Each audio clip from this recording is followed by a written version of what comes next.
자, 오늘 누가복음 15장 들어가도록 하겠습니다. 누가복음 15장입니다. 자, 누가복음 15장 11절부터 들어가겠는데요. 우리가 잘 아는 그 탕자 스토리입니다. 근데 우리가 보통 돌아온 탕자 그렇게 해가지고 그 포인트가 탕자에게 맞춰져 있는 경우가 많습니다. 근데 여기에서의 핵심은 탕자 스토리가 아니에요. 탕자가 주인공이 아니에요. 탕자가 주인공이 아니고 아버지가 주인공이에요. 그 성경에 보면 또 어떤 사람의 두 아들이 있는데 그렇게 말하잖아요. 그러니까 이 이야기는 아버지의 이야기라는 것이죠. 그 둘째가 아버지에게 말하되 아버지 재산 중에서 내게 돌아올 분깃을 내게 주소서 하는지라 아버지가 그 살림을 각각 나누어 주었더니, 자, 그러니까 여기서 보면 아버지가 그 살림을 각각이에요. 각각. 그러니까 큰 아들에게도 주었고 이제 작은 아들에게도 준 겁니다. 그런데 이제 큰 아들이 아버지를 모시고 살았던 것 같아요. 그래서 각각 나누어 주었음에도 불구하고 큰 아들은 아버지 눈치 보느라고 제대로 이제 사용을 못한 것이죠. 근데 그 며칠이 안 돼서 둘째 아들이 재물을 다 모아가지고 먼 나라에 가서 거기서 허랑방탕하여 그 재산을 낭비했습니다. 자, 여기서 둘째가 아버지 재산 중에서 내게 돌아올 유산, 분깃이라는 것은 유산을 말하는 거거든요. 유산을 내게 주십시오. 아버지 아무래도 보니까 오래 살 것 같으니까 내가 못 기다리겠으니까 나에게 좀 주십시오. 이런 아주 이렇게 말한다는 것은 아버지 빨리 돌아가세요 좀 이렇게 말하는 것과 다르지 않거든요. 그러니까 아주 그 보리장머리 없이 이야기하는 것이라고 생각을 하시면 됩니다. 아주 개망난이에요. 그냥 아유 뭐 그런 자식인 거죠. 어쨌든 다 없앤 후 그 허랑방탕하다, 여기다 좀 동그라미를 이렇게 좀 쳐놓으시면 좋겠습니다. 허랑방탕하고 낭비해서 다 없앤 후에 그 나라에 크게 흉년이 들어 그가 비로소 궁핍한지라. 그가 비로소 궁핍한지라, 이 단어는 그가 이제까지 한 번도 궁핍함을 경험하지 못하다가 이제 최초로 그가 궁핍한 게 무엇인지를 알았다는 뜻입니다. 그러니까 그동안은 완전히 그냥 뭐 아버지 덕분에 잘 먹고 잘 살다가 이제 최초로 궁핍한 게 무엇인지를 깨달았다, 그런 얘기입니다. 이 허랑방탕이라고 하는 이 단어는 아소토스, 무절제, 의미 없이, 그런 뜻입니다. 무절제하게 재산을 썼다, 사용했다, 그런 뜻으로 보시면 되겠습니다. 자, 여기서 보면 그 타락한 아들, 타락자, 또 우리가 볼 때 이제 큰 아들을, 작은 아들을 타락자로 보지 않습니까? 뭐 큰 아들도 마찬가지이긴 한데, 타락자의 어떤 그 마음 중심에는 뭐가 있느냐면 관계보다 재물에 관심이 많습니다.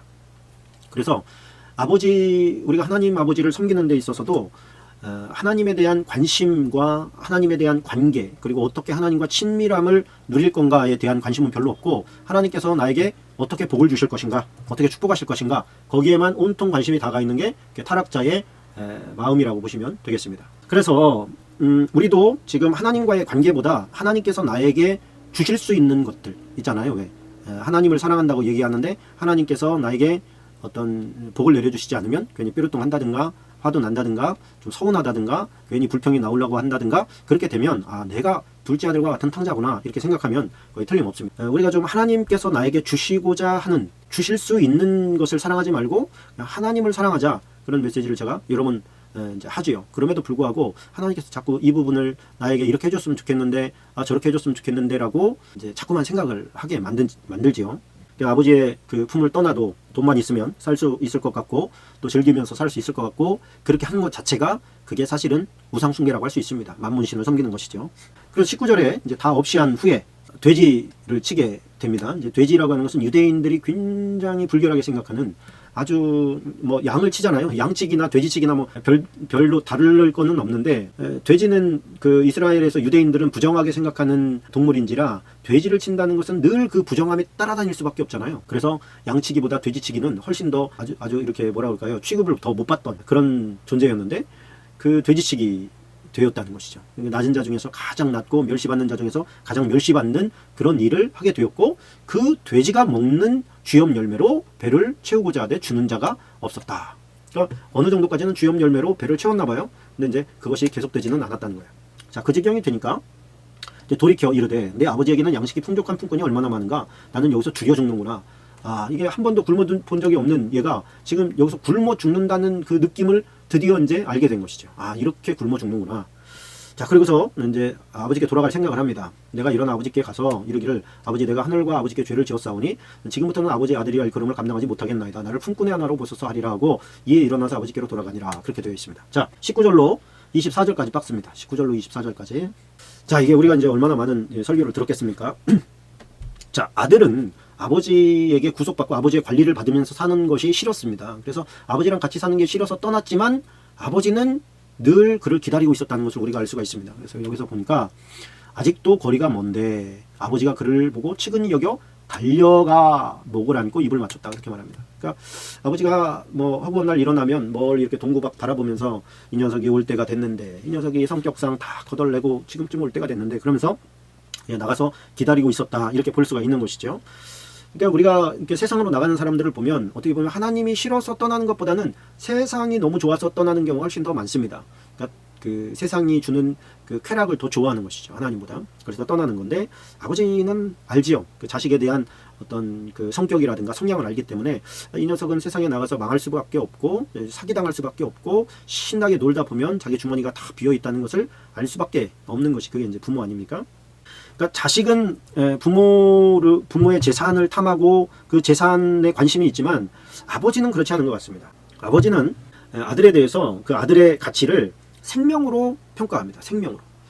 생명의 존재로 그를 대하고 평가하는 것이죠.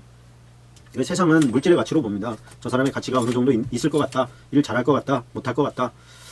근데 생명의 가치는 그 생명이 있다는 것 자체 하나만 가지고도 사실은 만물보다, 전 지구보다도 바꿀 수 없는 소중한 존재라는 것을 우리에게 이야기해주고 있지 않습니까? 그러니까 뭐 그 어떤 교수가 그런 거 했다고 하잖아요. 그 10만 원짜리, 100달러짜리를 이렇게 막 이거 받을 사람 그랬더니 뭐 다 이렇게 손 들죠. 그랬더니 이번에는 막 구겼다는 거죠.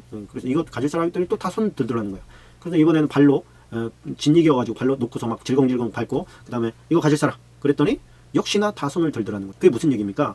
인생을 살다 보면은 구겨지기도 하고 인생이 찌그러지기도 하고 남에게 짓밟히고 상해가지고 정말 쓸데리 없이 휴지 조각처럼 느껴질 때가 있지만, 그 10만 원짜리 가치는 변하지 않는다는 거예요. 그게 쭉 구겨졌든 조금 찢어졌든 아니면 흙발로 밟혔든 간에 그 가치는 변하지 않는 거예요. 그것이 바로 이 하나님의 자녀된 사람의 가치라는 것이죠. 하나님의 자녀는 그가 아무리 찢기고 또 상하고 밟혔다 할지라도 그 가치에 대해서는 변하지 않는 거예요. 이 탕자를 보는 아버지의 마음이 바로 그렇다는 겁니다. 네가 잘 먹고 잘 살았을 때나, 네가 좀 내 아래에 있으면서 귀하게 생각되었을 때나, 지금 이렇게 돼지나 치면서 거지 발사기 같은 모습으로 왔든지 간에 너를 향한 그 사랑은, 너에 대한 그 가치는 나에게 있어서는 전혀 변하지 않았다. 너는 생명보다 귀한 내 자식이다. 이런 하나님의 어떤 마음을 이 아버지에게 가지고 있죠.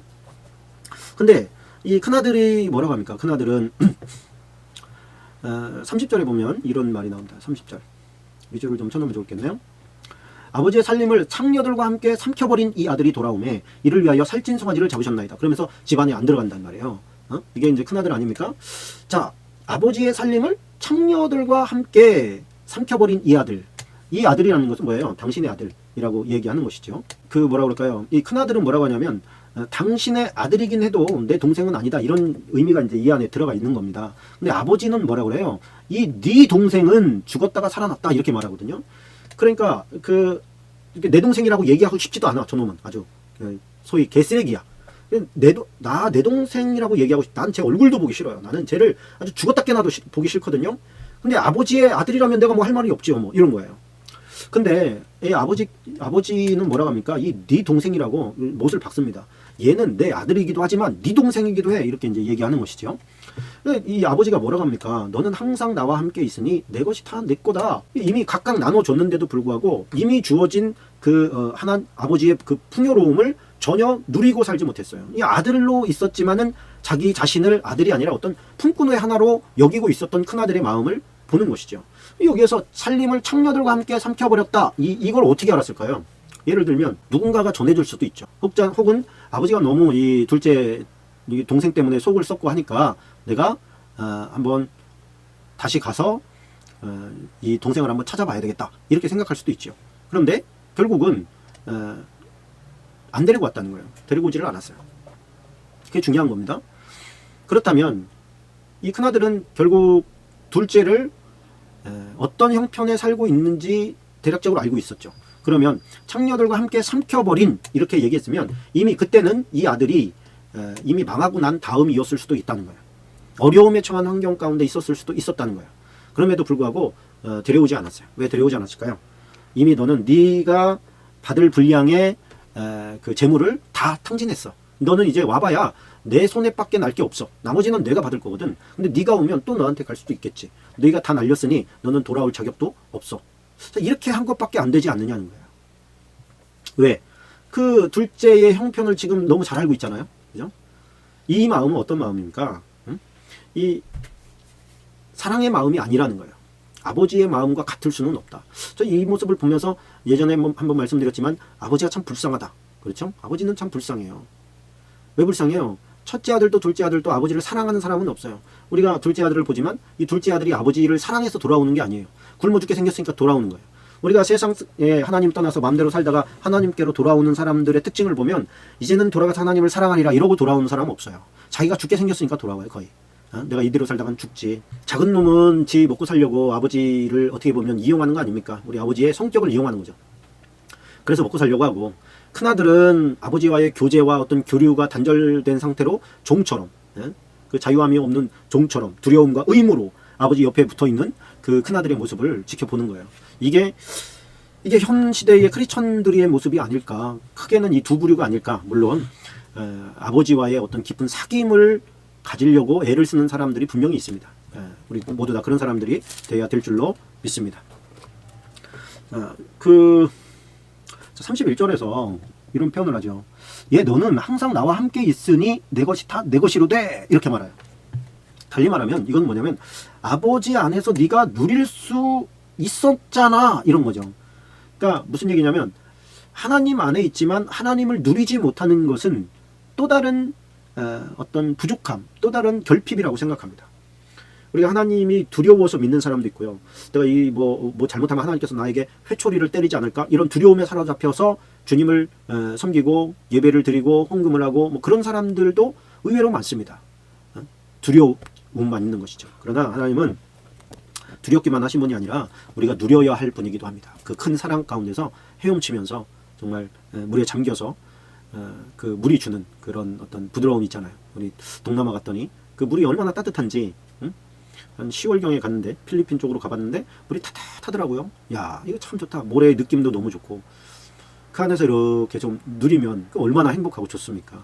그게 이제 우리가 이제 그 차올라서 헤엄쳐야 되는 그런 그 강물이 나오잖아요. 그 이제 발목, 그 다음에 무릎, 허리, 가슴, 그리고 잠기게 되었다. 이게 하나님의 은혜에 이제 잠기는 과정 아닙니까? 어떤 사람은 그 잠길 때까지 그냥 꾸준히 나가는 사람이 있는데 어떤 사람은 허리까지 들어왔다가 다시 빠꾸해가지고 무릎까지 발목까지 다시 돌아가는 사람도 있고 들어오다가 천봉천봉 들어오다가 거꾸로 나가는 사람들도 많아요. 믿음의 퇴보가 있는 것이죠. 하나님의 은혜 안에서 잠길 때까지 그 풍성한 사랑을 누릴 때까지 계속해서 성장해 나가시기를 축원합니다.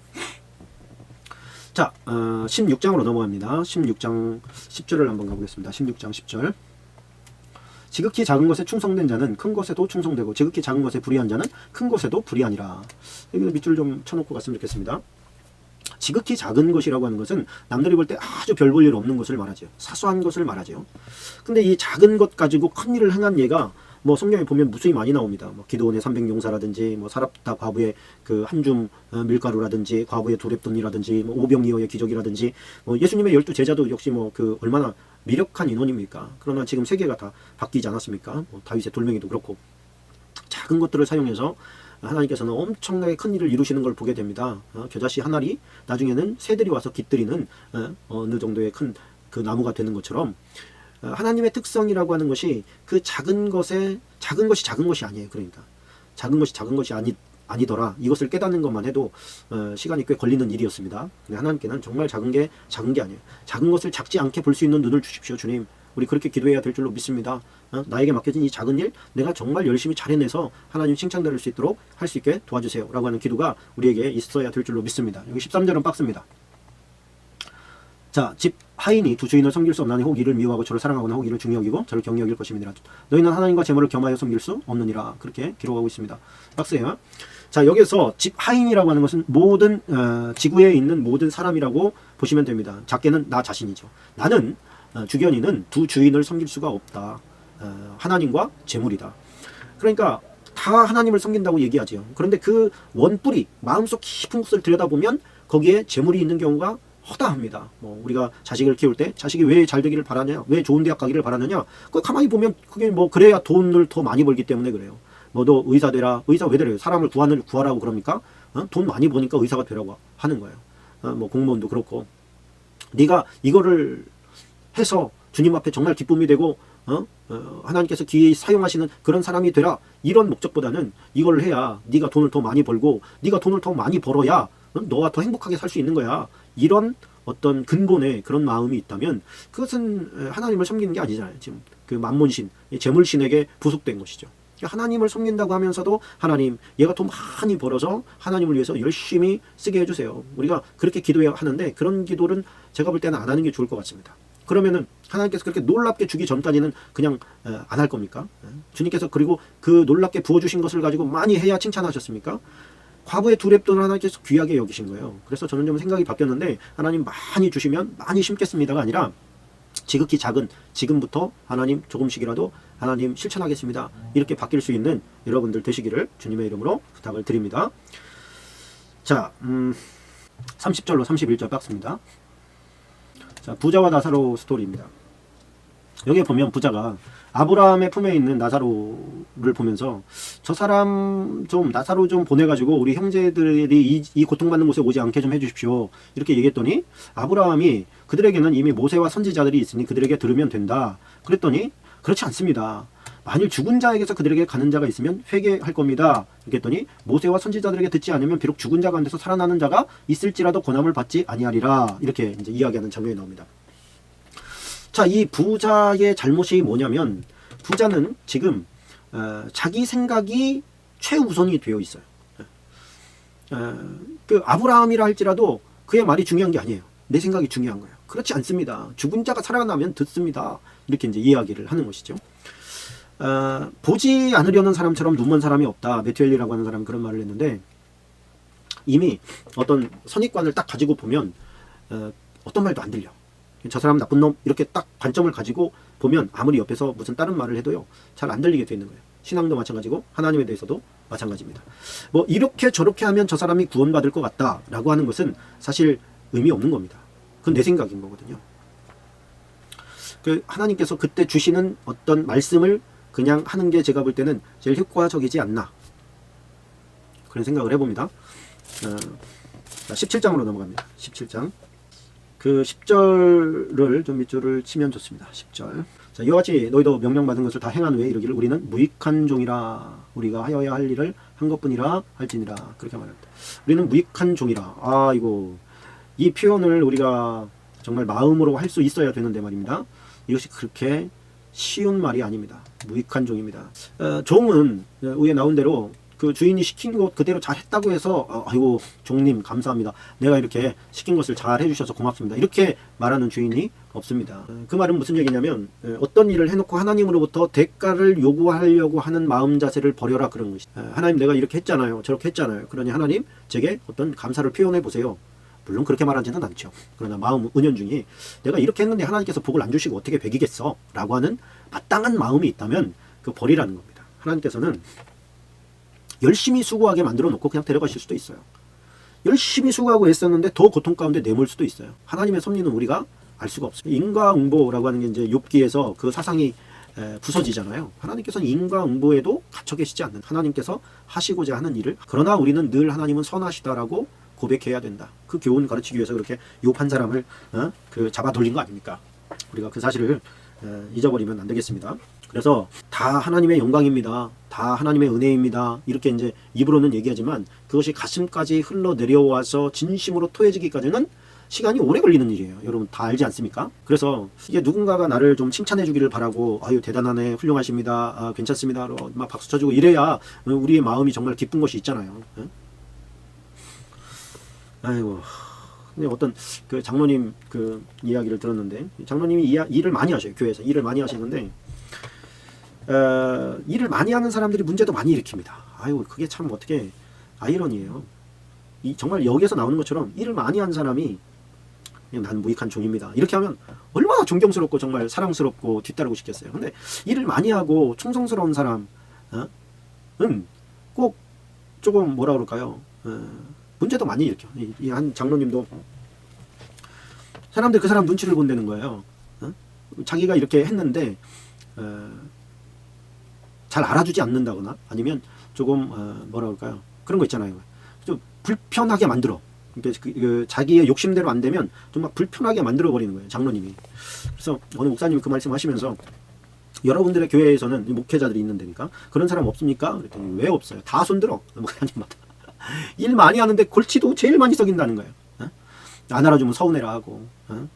그러니 참 주님이 원하시는 이 일을 다 행한 후에 나는 무익한 종입니다. 나는 그냥 해야 될 일을 했을 뿐입니다. 그러고 뒤로 싹 빠지면 아유, 얼마나 주님 보시기에 참 영광이고 아름답고 존귀합니까? 그래서 드러나지 않는 축복, 그것이 케일럽님이 그런 글을 쓰셨던데 참 귀한 일이라고 생각합니다. 근데 그러기가 참 어렵지요. 쉽지 않지요. 그 어려운 것을 여러분들 해내시기를 축원합니다. 자, 그 12절에 보니까 이런 말이 나옵니다. 12절에 한 마을에 들어가시니 나병 환자 10명이 예수를 만나 멀리 서서 소리를 높여 이르되 예수 선생님이 우리를 불쌍히 여기소서 하거늘. 자, 병이 난 상태에서는 누구나 다 절박합니다. 그렇죠? 병이 나서 지금 힘들어요. 불치병에 걸렸어요. 불치병에 걸린 그 상황 가운데 치유되기 전에는 절박한 게 모두 다 같아요. 그런데 치유된 이후의 상황은 다 다릅니다. 주님의 관심은 치유 전에 있는 것이 아니라 치유 이후에 그의 태도에 더 관심이 있는 것을 우리가 보게 됩니다. 자, 그래서 또 보니까 보시고 이르시되 가서 제사장들의 너희 몸을 보이라 했더니 그들이 가다가 깨끗함을 받은지라. 그 중에 한 사람이 자기가 나은 것을 보고 큰 소리로 하나님께 영광을 돌리며 돌아와. 자, 여기서 보니까 제사장들에게 너희 몸을 보이라 이렇게 얘기를 했단 말이에요. 근데 가다가 깨끗함을 받은 줄을 알았어요. 왜? 서로 보면 알잖아요. 야, 너 깨끗해졌다? 너 멀쩡해졌다? 근데 그 중에 한 사람이 자기가 나은 것을 보고 큰 소리로 하나님께 영광을 돌리면서 돌아와. 그렇게 말해요. 돌아와. 예수의 발 아래 엎드려 감사하니 그는 사마리아 사람이라. 자, 이 사마리아 사람은 제사장에게 가도 제사장을 만날 가능성이 거의 없지요. 그러다 보니까 어떻게 보면 돌아오기가 더 쉬웠을 수도 있겠습니다. 그런데 나머지 사람들은 아마도 유대인들이었는지 모르겠어요. 제사장이 자신들의 몸을 보여야 되는, 제사장이 인정하고 이 사람은 깨끗함을 받았다라고 하는 선포를 받아야 사회생활을 이제 자연스럽게 할 수 있는 거거든요. 근데 고침받은 이후에 뭐 제사장에 갔다 왔든지 안 갔다 왔든지 간에 돌아온 사람은 한 명밖에 없다. 그러니까 주님께서 원하시는 치유된 문제 해결 이후의 태도, 그 하나님께 영광을 돌리러 온 사람은 지극히 적다라고 하는 겁니다. 자, 이것이 우리가 제가 이렇게 보면 기도 요청을 합니다. 기도 요청을 해서 이제 기도 수첩에다 적어놓고 기도를 해요. 기도를 하면 기도를 하는 사람도 기도를 요청을 할 때는 간절하기 때문에 기도 요청을 하는 것이죠. 기도 요청을 하는데 그 문제가 해결이 됐어요. 그러면 내가 기도 요청한 사람에게 내가 예전에 기도 요청했던 그 문제가 해결이 됐으니 이제는 그 문제를 가지고 기도해 주지 않아도 괜찮겠습니다 라고 하는 말을 해줘야 맞는 거 아닙니까? 응? 기독군들이 많이 있는데 그 사람은 벌써 다 해결됐고 나한테 기도 부탁을 했다는 것도 잊어버렸어요. 근데 저는 여전히 그 기도 제목을 가지고 기도를 하고 있어. 하나님께서 야 주견아, 너 이거 기도 제목 이거 예전에 끝났어. 그만해. 그래 주면 얼마나 감사해요. 하나님 아무 말씀도 안 하시잖아. 이미 끝난 일인데도 계속하게 하시잖아요. 그러면은 좀 기도 부탁할 때는 그 문제가 잘 해결됐습니다 라고 얘기해 주면 얼마나 좋을까. 물론 저도 기도 부탁해놓고 내가 기도 부탁했다는 것을 까먹을 때가 많습니다. 근데 여러분 지금 이 방송을 듣고 있는 여러분들은 목사님에게 기도 부탁을 하면요, 기도하는 것이 그렇게 좋기만 할 때가 있는 게 아닙니다. 되게 어렵고 힘들거든요. 그러면 뭔가 좀 큰 건이 되어지고 그러면 여러분들 기도 부탁하신 분들한테 식사라도 한번 사시고 좀 그러세요. 아셨죠?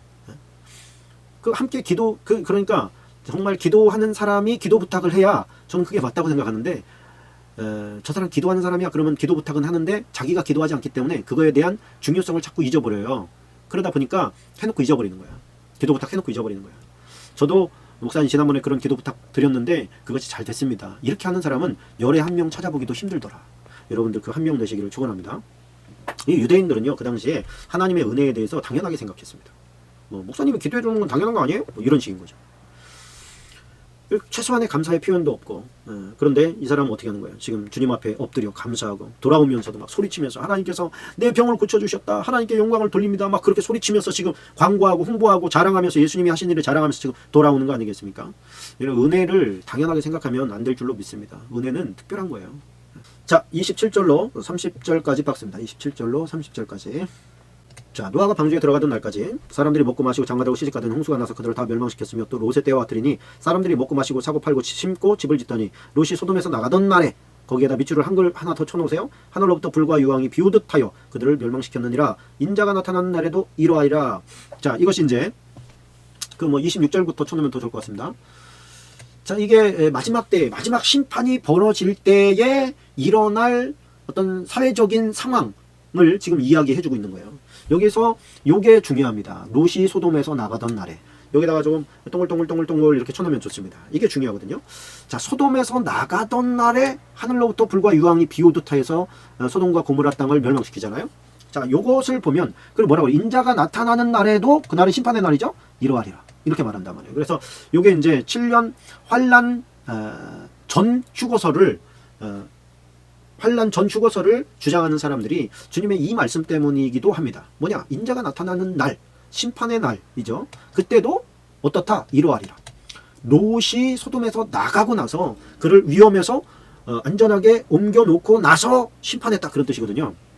그러니까 노아도 마찬가지죠. 노아가 방주에 들어가는 것을 주님께서 확인하시고 문을 닫으시고 그 다음에 물로 심판하시잖아요. 그러니까 택자들을 하나님께서 안전하게 피신시켜 놓고 구원해 놓고 그 다음에 심판하셨다. 인자의 날도 그러하다. 이렇게 지금 말씀을 하시는 걸 보면 우리가 이제 마지막 때에 우리가 심판이 불로 심판할 거라는 것을 많은 곳에서 베드로서나 이렇게 기록을 해놨잖아요. 그것을 보면 우리가 주님의 성격상 우리를 이곳에 놔두고 심판하지는 않는구나. 이걸 우리가 좀 깨달을 수가 있겠죠. 그러나 그때는 또 어떤 것과 같아요. 먹고 마시고 사고 팔고 심고 집을 짓더니 이게 뭐 미래에 대한 그런 어떤 경계가 없어요. 그러니까 일상생활을 계속 하고 있는, 일상을 위한 일상생활만을 하고 있는, 미래에 대한 준비가 전혀 되어 있지 않은 그런 것을 말하죠.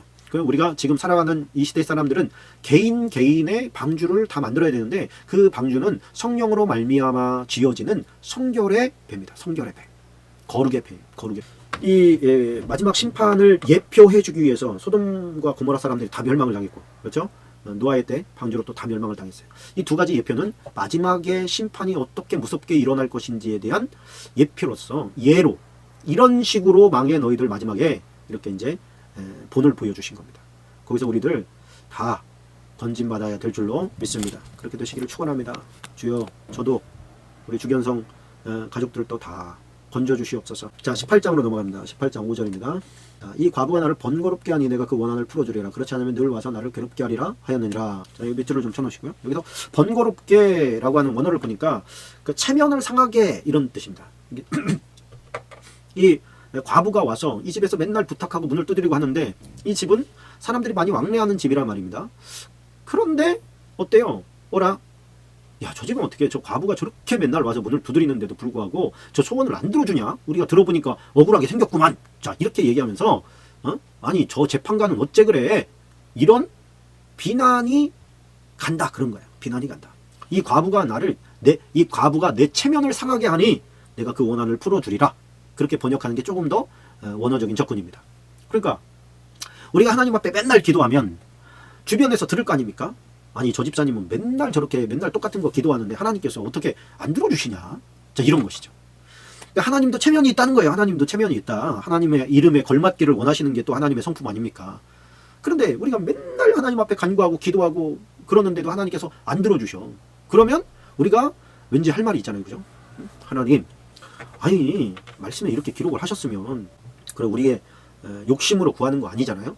욕심으로 구하는 거 아니고 간절함과 또 사모함 가지고 기도하는 걸 하나님께서 왜 안 들어주시겠습니까? 자, 바리새인과 세리의 기도 비유가 이제 그 다음에 나오게 됩니다. 9절로부터 시작하죠. 그래서 14절까지 나오는데 두 사람이 올라갔어요. 기도하러. 한 사람은 바리새인, 한 사람은 세리입니다. 바리새인은 서서 따로 기도하여 이르되, 여기서 서서 따로라고 하는 것은, 서서라는 것은 조금 더 경건함을 말하는 것이고요. 따로라고 하는 것은 세리와 구별된 자리에서 그런 뜻이에요. 하나님이여, 나는 다른 사람이라는 게 누구냐면 세리예요. 옆에서 들으라고 하는 거예요. 토색, 불의, 간음을 하는 자들과 같지 아니하고 이 세리와도 같지 아니함을 감사하나이다. 옆 사람 들으라고 하는, 이건 뭐냐면 이거는 기도가 아니라 지금 자기 잘함임과 동시에 옆에 있는 사람을 비난하는 기도죠. 이런 기도는 기도라고 할 수가 없겠습니다. 그래서 우리가 기도할 때 저는 정말 민망한 게 민망한 기도가 어떤 기도냐면 기도를 시켰는데 기도를 하는 게 아니라 설교를 하는 사람이 있어요. 아니 당신이 누구길래 하나님께 설교를 합니까? 막 가르쳐. 그것은 그렇다는 뜻이 아닙니다. 이러면서 기도를 해요. 아니 이게 뭔 짓이야. 하나님을 지금 가르쳐 집사가.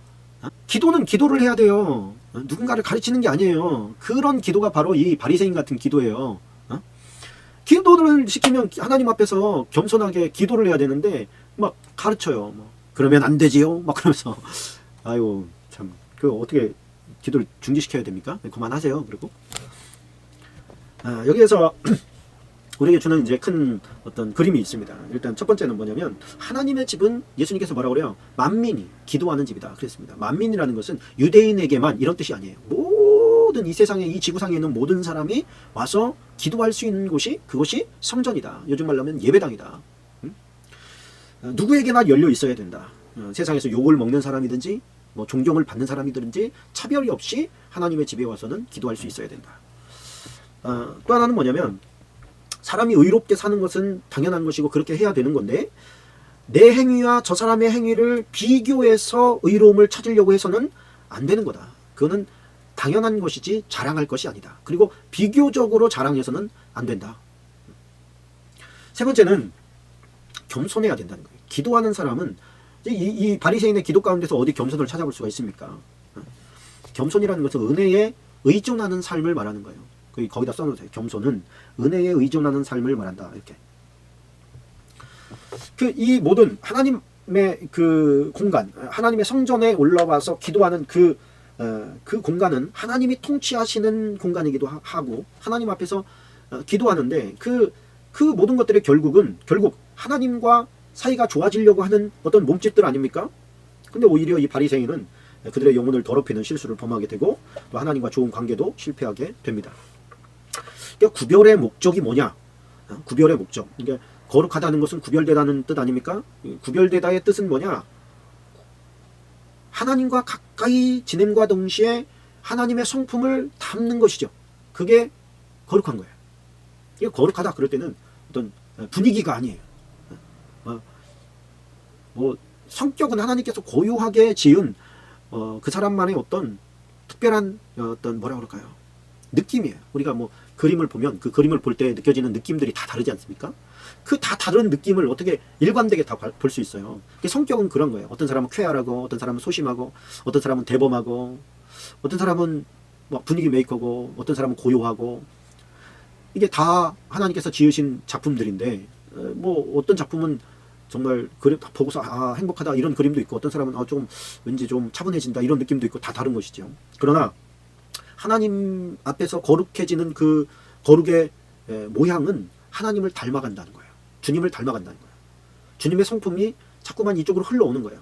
사랑과 또 겸손의 성품들, 오래 참음과 또 용서함의 은혜들 이런 것들이. 그래서 우리가 좀 배워야 될 것은 이 가슴을 가지고 하나님께 나아가느냐, 습관과 형식을 가지고 하나님 앞에 나아갈 거냐, 이거에 대한 싸움을 매번 해야 됩니다. 주일날 예배를 시작하면서 저는 이런 멘트를 꼭 합니다. 오늘 우리들은 지금 이 시간에 예배하려고 이 자리에 왔습니다. 그렇죠? 예배하려고 이 자리에 왔습니다. 예배의 실패자는 엉뚱한 생각하다가 가는 사람이에요. 하나님을 생각하지 못하는 사람이 예배의 실패자입니다. 예배에 왔다라고 하는 것은 내 앞에 하나님을 염두에 두고 드리는 찬양의 고백들과 기도드려야 된다는 것이죠. 그것을 잃어버리면 바리새인의 기도처럼 변질되기가 아주 쉬워집니다. 자, 31절로 34절까지 박습니다.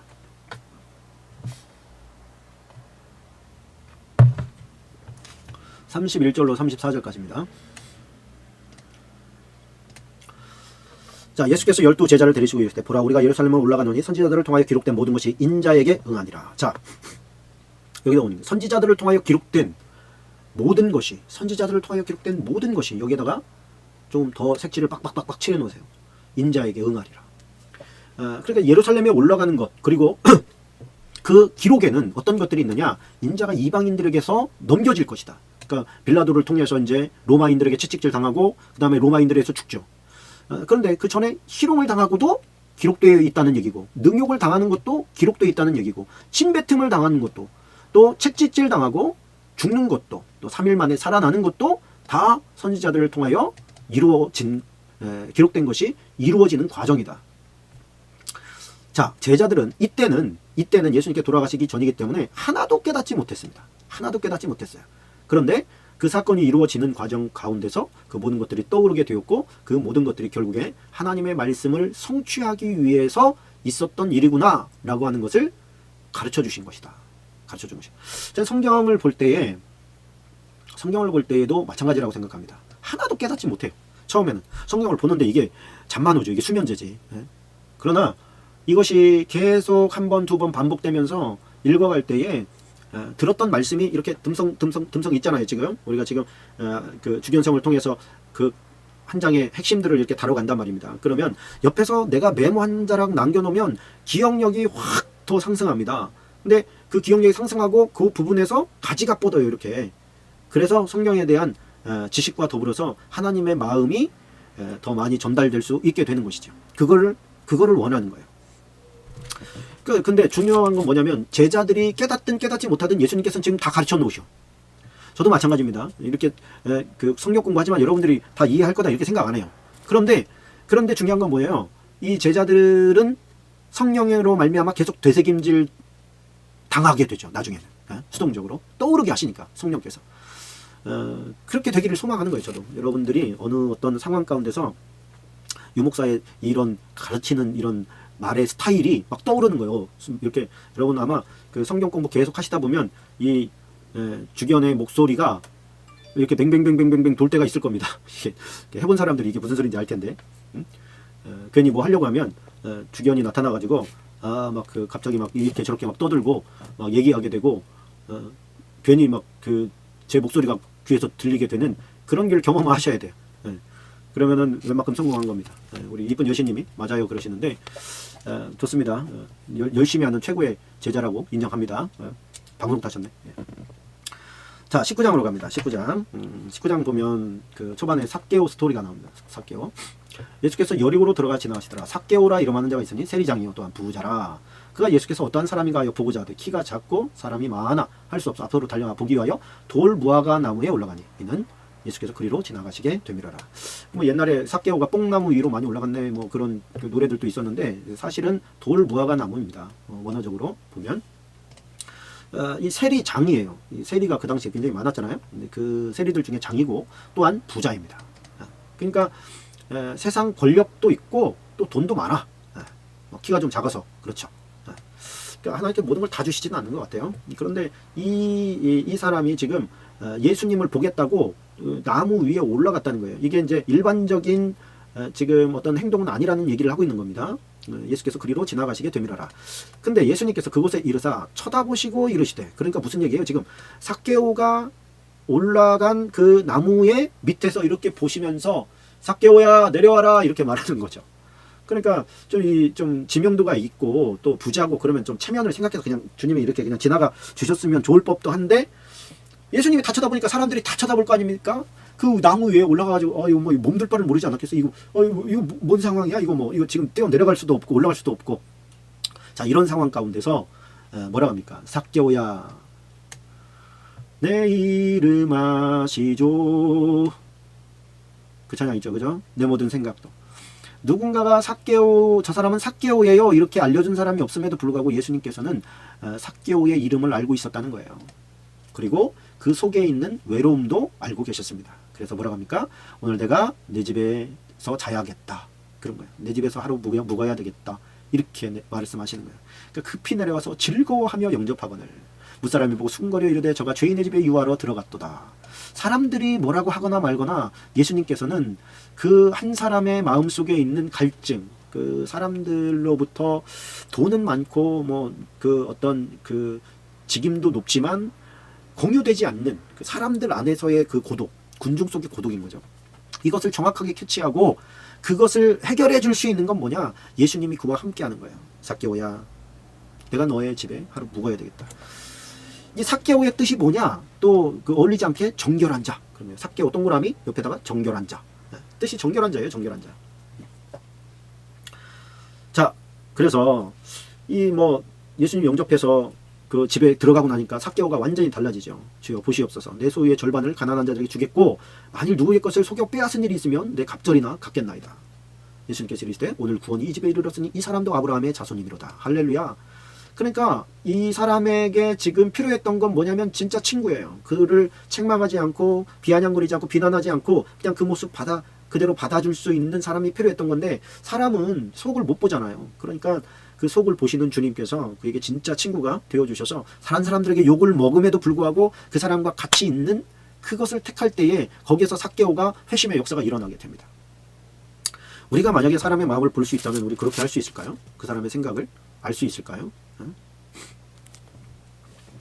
우리의 마음을 주님께서 다 알고 계신 줄로 믿습니다.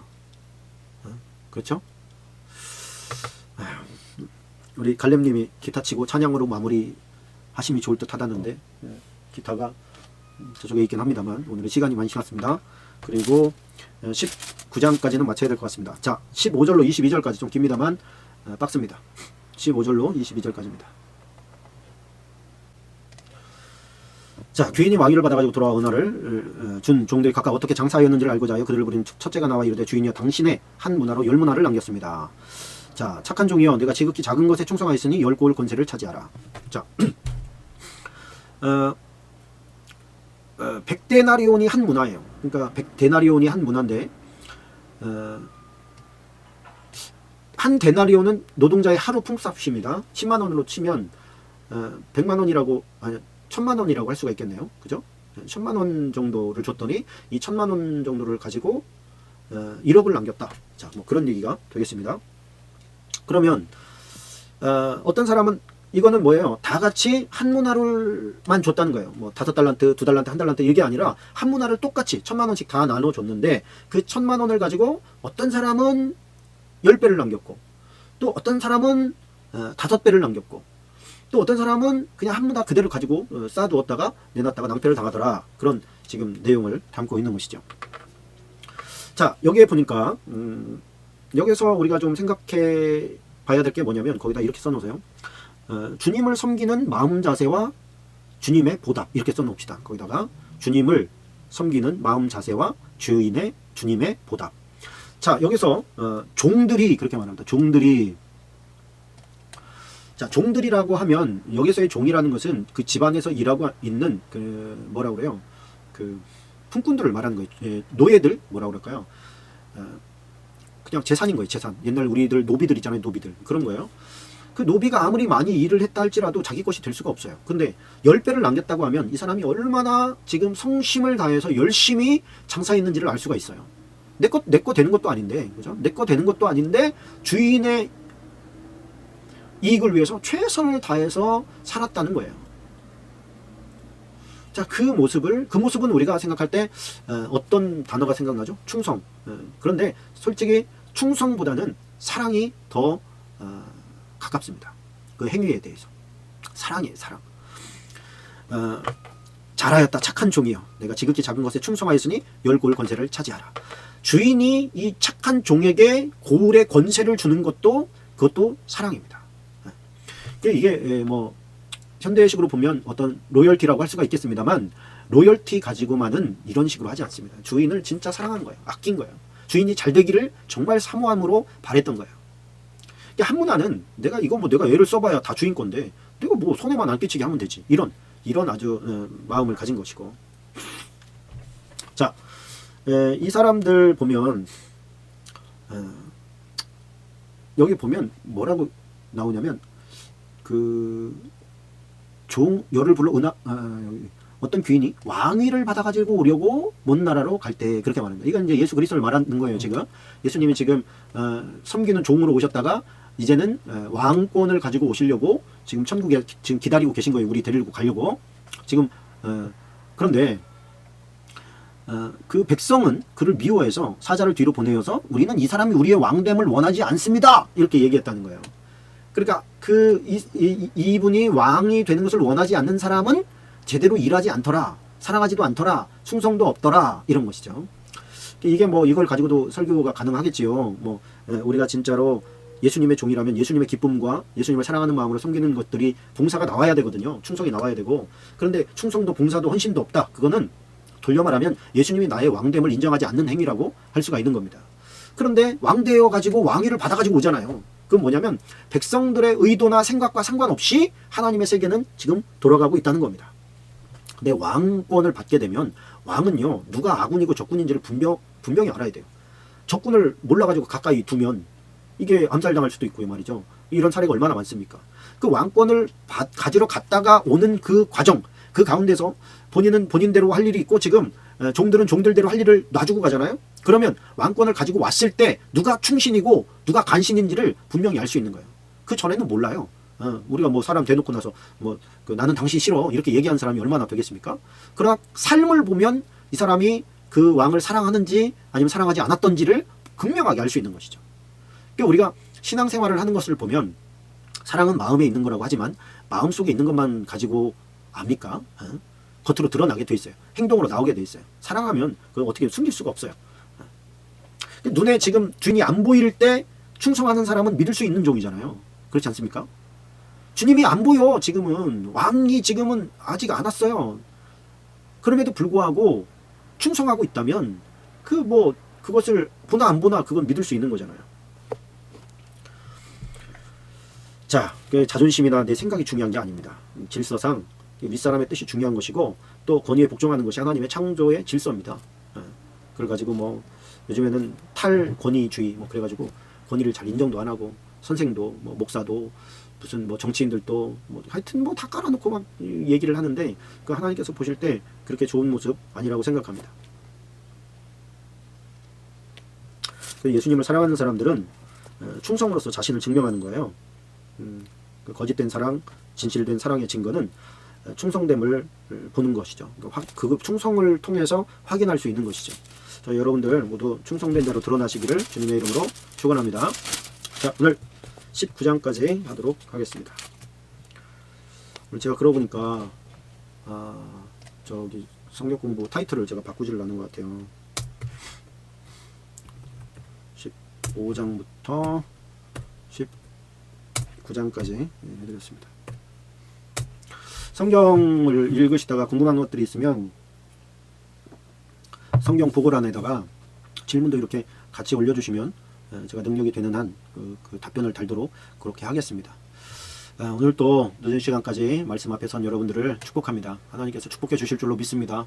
또 우리 모두가 지금 이 시간에 이 피곤한 몸 가지고 지금 여기 앉아서 말씀할 정도 되면 저는 여러분들이 다 하나님 앞에 충성된 종들이라고 생각합니다. 그 충성된 종들끼리 한번 잘해봅시다. 하나님께서 칭찬을 받을 때 당신도? 이러면서 참 함께 박수치면서 즐거워 춤출 수 있는 그날의 우리 모임이 되었으면 참 좋겠다. 할렐루야. 감사합니다. 기도하러 마치겠습니다. 아버지께서 사랑하시는 자를 곁에 두시고자 저희에게 충성되이 여겨 직분을 맡겨주셨는데 하나님 정말 하나님을 사랑하는 마음 가지고 낮아져서 겸손히 섬기고 충성하고 봉사하여서 나중에 주님 상벌하실 때에 큰 상 받고 그때에 내 사랑하는 종 내 곁에서 함께 머물라는 주님의 칭찬을 다 같이 들을 수 있도록 역사에 주옵소서. 오늘도 함께해 주신 주님께 감사하며 예수님의 이름으로 기도하옵나이다. 아멘.